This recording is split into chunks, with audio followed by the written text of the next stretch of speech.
जय श्री राम, जय बागेश्वर धाम, जय गुरु कृपा। आज हम वाल्मीकि रामायण के किष्किंधा कांड के 66वें सर्ग को हिंदी में पढ़ेंगे। जय राम रमारमणम समनम भव ताप भयाकुल पाहि जनम अव देश सुरेश रमेश विभो शरणागत मागत पाहि प्रभो। जय राम रमारमणम समनम। जय श्री राम। 66वां सर्ग हिंदी में। लाखों वानरों की सेना को इस तरह विषाद में पड़ी देख जामवान ने हनुमान जी से कहा, वानर जगत के वीर तथा संपूर्ण शास्त्र वेदताओं में श्रेष्ठ हनुमान, तुम एकांत में आकर चुपचाप क्यों बैठे हो, कुछ बोलते क्यों नहीं। हनुमंत, तुम तो वानर राज सुग्रीव के समान पराक्रमी हो तथा तेज और बल में श्री राम और लक्ष्मण के तुल्य हो। कश्यप जी के महाबली पुत्र और समस्त पक्षियों में श्रेष्ठ जो बिंता नंदन गरुण हैं, उन्हीं के समान तुम भी विख्यात शक्तिशाली एवं तीव्रगामी हो। महाबाहु पक्षीराज गरुण को मैंने समुद्र में कई बार देखा है, जो बड़े बड़े सर्पों को वहां से निकाल लाते हैं। उनके दोनों पंखों में जो बल है, वही बल वही पराक्रम तुम्हारी इन दोनों भुजाओं में भी है, इसलिए तुम्हारा वेग और विक्रम भी उनसे कम नहीं है। वानर शिरोमणि, तुम्हारा बल बुद्धि तेज और धैर्य भी समस्त प्राणियों में सबसे बढ़कर है। फिर तुम अपने आप को ही समुद्र लांघने के लिए क्यों नहीं तैयार करते।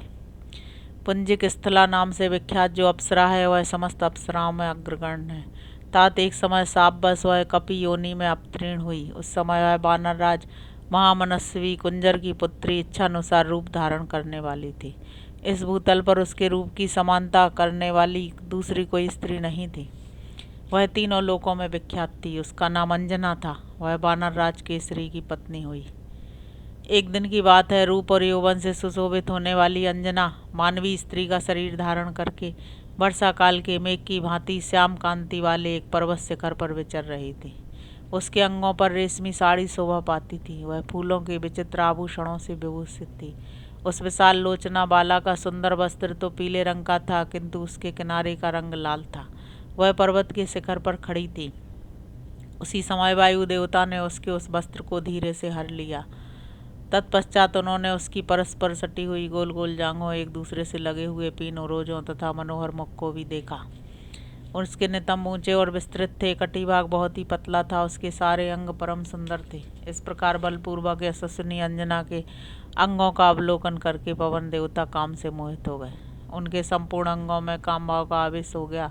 मन अंजना में ही लग गया। उन्होंने उस अनिद्य सुंदरी को अपनी दोनों विशाल भुजाओं में भरकर हृदय से लगा लिया। अंजना उत्तम व्रत का पालन करने वाली सती नारी थी, अतः उस अवस्था में पड़कर वह वहीं घबरा उठी और बोली, कौन मेरे इस पातिव्रत का नाश करना चाहता है। अंजना की बात सुनकर पवन देव ने उत्तर दिया, सुश्रोणी, मैं तुम्हारे एक पत्नी व्रत का नाश नहीं कर रहा हूँ, अतः तुम्हारे मन से यह भय दूर हो जाना चाहिए। यशस्विनी, मैंने अव्यक्त रूप से तुम्हारा आलिंगन करके मानसिक संकल्प के द्वारा तुम्हारे साथ समागम किया है। इससे तुम्हें बल पराक्रम से संपन्न एवं बुद्धिमान पुत्र प्राप्त होगा।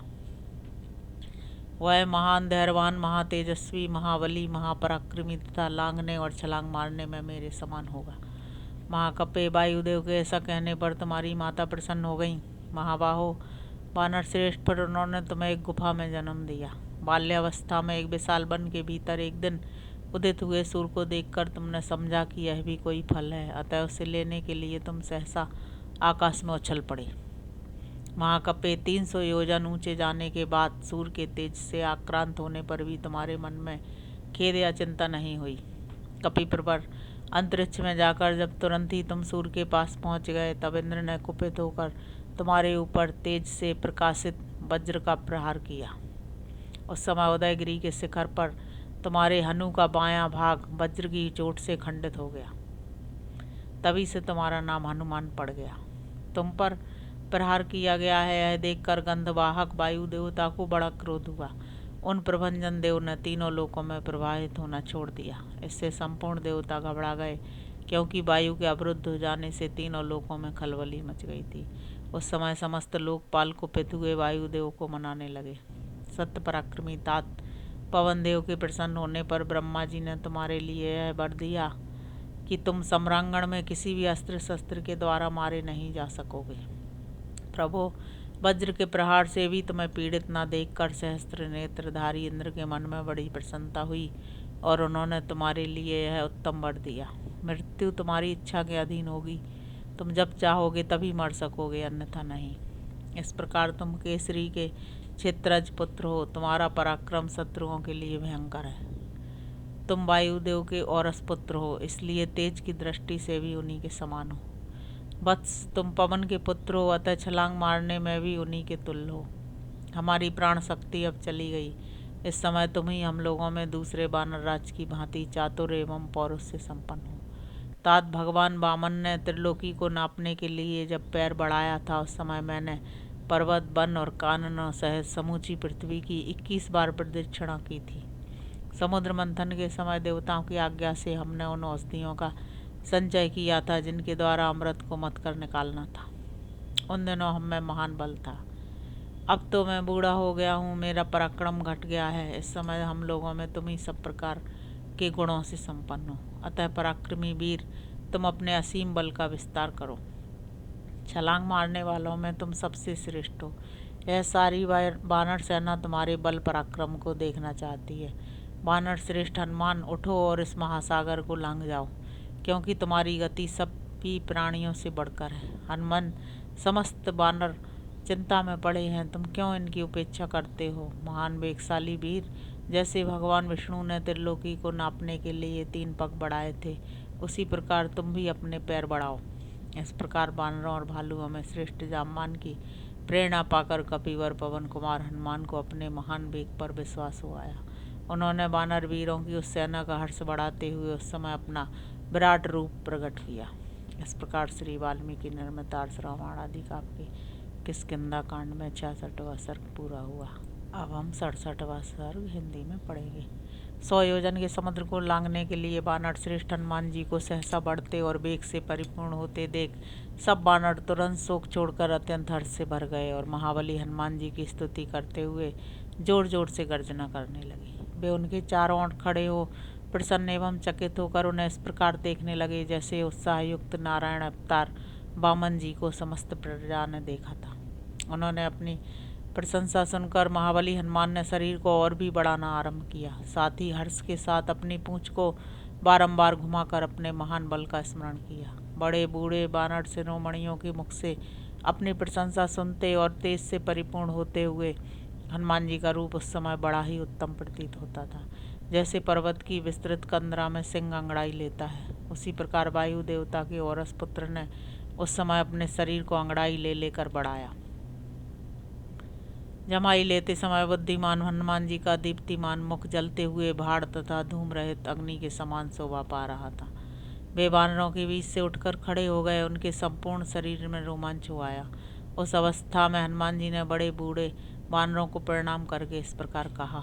आकाश में विचरने वाले वायु देवता बड़े बलवान हैं, उनकी शक्ति की कोई सीमा नहीं है। वे अग्निदेव के सखा हैं और अपने वेग से बड़े बड़े पर्वत शिखरों को भी तोड़ डालते हैं। अत्यंत शीघ्र वेग से चलने वाले उन शीघ्रगामी महात्मा वायु का मैं औरस पुत्र हूँ और छलांग मारने में उन्हीं के समान हूँ। कई सहस्त्र योजनों तक फैले हुए मेरुगिरी की जो आकाश के बहुत बड़े भाग को ढके हुए हैं और उसमें रेखा खींचता सा जान पड़ता है, मैं बिना विश्राम लिए सहस्त्रों बार परिक्रमा कर सकता हूँ। अपनी भुजाओं के वेग से समुद्र को विक्षुब्ध करके उसके जल से मैं पर्वत, नदी और जलाशयों सहित संपूर्ण जगत को आप्लावित कर सकता हूँ। वरुण का निवास स्थान यह महासागर मेरी जांघों और पिंडलियों के वेग से विक्षुब्ध हो उठेगा और इसके भीतर रहने वाले बड़े बड़े ग्रह ऊपर आ जाएंगे। समस्त पक्षी जिनकी सेवा करते हैं वे सर्पभोजी विंता नंदन गरुण आकाश में उड़ते हों तो भी मैं हजारों बार उनके चारों ओर घूम सकता हूँ। श्रेष्ठ वानरों, उदयाचल से चलकर अपने तेज से प्रज्वलित होते हुए सूर्यदेव को मैं अस्त होने से पहले ही छू सकता हूँ और वहाँ से पृथ्वी तक आकर यहाँ पैर रखे बिना ही पुनः उनके पास तक बड़े भयंकर वेग से जा सकता हूँ। आकाशचारी समस्त ग्रह नक्षत्र आदि को लांघकर आगे बढ़ जाने का उत्साह रखता हूँ। मैं चाहूँ तो समुद्रों को सोख लूँगा, पृथ्वी को विदीर्ण कर दूँगा और कूद कूद कर पर्वतों को चूर चूर कर डालूँगा, क्योंकि मैं दूर तक की छलांगें मारने वाला बानर हूँ। महान वेग से महासागर को फांदता हुआ मैं अवश्य उसके पार पहुंच जाऊंगा। आज आकाश में वेग पूर्वक जाते समय लताओं और वृक्षों के नाना प्रकार के फूल मेरे साथ साथ उड़ते जाएंगे। बहुत से फूल बिखरे होने के कारण मेरा मार्ग आकाश में अनेक नक्षत्र पुंजों से सुशोभित स्वाति मार्ग के समान प्रतीत होगा। वानरों, आज समस्त प्राणी मुझे भयंकर आकाश में सीधे जाते हुए, ऊपर चलते हुए और नीचे उतरते हुए देखेंगे। कपिवरों, तुम देखोगे मैं महागिरी मेरू के समान विशाल शरीर धारण करके स्वर्ग को ढकता और आकाश को निगलता हुआ सा आगे बढ़ूंगा। बादलों को छिन्न भिन्न कर डालूंगा, पर्वतों को हिला दूंगा और एक चित्त हो छलांग मारकर आगे बढ़ने पर समुद्र को भी सुखा दूंगा। विंता नंदन गरुड़ में, मुझ में अथवा वायु देवता में ही समुद्र को लांघ जाने की शक्ति है। पक्षी राज गरुड़ अथवा महाबली वायु देवता की सिवा और किसी प्राणी को मैं ऐसा नहीं देखता जो यहाँ से छलांग मारने पर मेरे साथ जा सके। मेघ से उत्पन्न हुई विद्युत की भांति मैं पलक मारते मारते सहसा निराधार आकाश में उड़ जाऊंगा। समुद्र को लांघते समय मेरा वही रूप प्रकट होगा जो तीनों पगों को बढ़ाते समय वामन रूपधारी भगवान विष्णु का हुआ था। वानरों, मैं बुद्धि से जैसा देखता या सोचता हूँ, मेरे मन की चेष्टा भी उसके अनुरूप ही होती है। मुझे निश्चय जान पड़ता है कि मैं विदेह कुमारी का दर्शन करूँगा। अतः अब तुम लोग खुशियाँ मनाओ। मैं वेग में वायु देवता तथा गरुड़ के समान हूँ। मेरा तो ऐसा विश्वास है कि इस समय मैं 10,000 योजन तक जा सकता हूँ। वज्रधारी इंद्र अथवा स्वयंभू ब्रह्मा जी के हाथ से भी मैं बलपूर्वक अमृत छीन कर सहसा यहाँ ला सकता हूँ। समूची लंका को भी भूमि से उखाड़कर हाथ पर उठाए चल सकता हूँ, ऐसा मेरा विश्वास है। अमित तेजस्वी वानर श्रेष्ठ हनुमान जी जब इस प्रकार गर्जना कर रहे थे, उस समय संपूर्ण वानर अत्यंत हर्ष में भरकर चकित भाव से उनकी ओर देख रहे थे। हनुमान जी की बातें भाई बंधुओं के शोक को नष्ट करने वाली थी। उन्हें सुनकर वानर सेनापति जामवान को बड़ी प्रसन्नता हुई। वे बोले, वीर केसरी के सुपुत्र वेगशाली पवन कुमार, तात तुमने अपने बंधुओं का महान शोक नष्ट कर दिया। यहाँ आए हुए सभी श्रेष्ठ वानर तुम्हारे कल्याण की कामना करते हैं। अब एक कार्य की सिद्धि के उद्देश्य से एकाग्र चित्त हो तुम्हारे लिए मंगल कृत्य स्वस्ति वाचन आदि का अनुष्ठान करेंगे। ऋषियों के प्रसाद, वृद्ध वानरों की अनुमति तथा गुरुजनों की कृपा से तुम इस महासागर के पार हो जाओ। जब तक तुम लौटकर यहाँ आओगे तब तक हम तुम्हारी प्रतीक्षा में एक पैर से खड़े रहेंगे, क्योंकि हम सब वानरों का जीवन तुम्हारे ही अधीन है। तदंतर कपिश्रेष्ठ हनुमान ने उन वनवासी वानरों से कहा, जब मैं यहाँ से छलांग मारूंगा उस समय संसार में कोई भी मेरे वेग को धारण नहीं कर सकेगा। शिलाओं के समूह से शोभा पाने वाले केवल इस महेंद्र पर्वत के शिखर ही ऊंचे ऊंचे और स्थिर हैं, जिन पर नाना प्रकार के वृक्ष फैले हुए हैं तथा गैरिक आदि धातुओं के समुदाय शोभा दे रहे हैं। इन महेंद्र शिखरों पर ही वेगपूर्वक पैर रखकर मैं यहाँ से छलांग मारूंगा। यहाँ से 100 योजन के लिए छलांग मारते समय महेंद्र पर्वत के महान शिखर ही मेरे वेग को धारण कर सकेंगे। यूँ कहकर वायु के समान महापराक्रमी शत्रु दमन पवन कुमार हनुमान जी पर्वतों में श्रेष्ठ महेंद्र पर चढ़ गए। वह पर्वत नाना प्रकार के पुष्पयुक्त वृक्षों से भरा हुआ था। वन पशु वहाँ की हरी हरी घास चर रहे थे। लताओं और फूलों से वह सघन जान पड़ता था और वहाँ के वृक्षों में सदा ही फल फूल लगे रहते थे। महेंद्र पर्वत के वनों में सिंह और बाघ भी निवास करते थे। मतवाले गजराज विचरते थे। मदमत्त पक्षियों के समूह सदा कलरव किया करते थे तथा जल के स्रोतों और झरनों से वह पर्वत व्याप्त दिखाई देता था। बड़े बड़े शिखरों से ऊंचे प्रतीत होने वाले महेंद्र पर्वत पर आरूढ़ हो इंद्रतुल्य पराक्रमी महाबली कपिश्रेष्ठ हनुमान वहाँ इधर उधर टहलने लगे।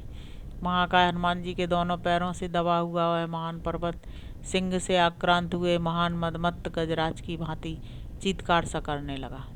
उसके शिला समूह इधर उधर बिखर गए। उससे नए नए झरने फूट निकले। वहाँ रहने वाले मृग और हाथी भय से थर्रा उठे और बड़े बड़े वृक्ष झोंके खाकर झूमने लगे। मधुपान के संसर्ग से उद्दत चित्त वाले अनेकानेक गंधर्वों के जोड़े, विद्याधरों के समुदाय और उड़ते हुए पक्षी भी उस पर्वत के विशाल शिखरों को छोड़कर जाने लगे। बड़े बड़े सर्प बिलों में छिप गए तथा उस पर्वत के शिखरों से बड़ी बड़ी शिलाएं टूट टूट कर गिरने लगीं। इस प्रकार वह महान पर्वत बड़ी दुरवस्था में पड़ गया। बिलों से अपने आधे शरीर को बाहर निकालकर लंबी सांस खींचते हुए सर्पों से उपलक्षित होने वाला वह महान पर्वत उस समय अनेकानेक पताकाओं से अलंकृत सा प्रतीत होता था। भय से घबराए हुए ऋषि मुनि भी उस पर्वत को छोड़ने लगे, जैसे विशाल दुर्गम वन में अपने साथियों से बिछड़ा हुआ एक राही भारी विपत्ति में फंस जाता है। यही दशा उस महान पर्वत महेंद्र की हो रही थी। शत्रु वीरों का संहार करने वाले वानर सेना के श्रेष्ठ वीर वेगशाली महामनस्वी महानुभाव हनुमान जी का मन वेगपूर्वक छलांग मारने की योजना में लगा हुआ था। उन्होंने चित्त को एकाग्र करके मन ही मन लंका का स्मरण किया। इस प्रकार श्री वाल्मीकि निर्मित आर्ष रामायण आदि काव्य के किष्किंधा कांड में 67वां सर्ग पूरा हुआ और किष्किंधा कांड भी समाप्त हुआ। जय श्री राम, जय बागेश्वर धाम, जय गुरु कृपा।